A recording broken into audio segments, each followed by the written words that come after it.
ऐकून घ्या, संविधानात 36 नंबरला धनगर नाही असं तेव्हा भाऊ डिक्लेअर करावं.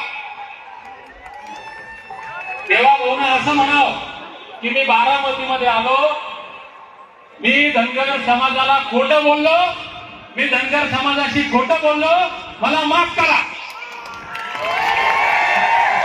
बाबासाहेब आयुष्यात लढवणार नाही म्हणून बोललो मी, आज शेवटचा लढा आहे. किती लढायचं नाही.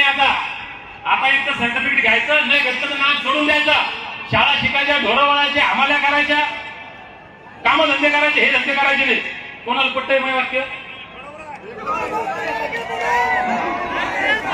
तेच चाललं दरवर्षी.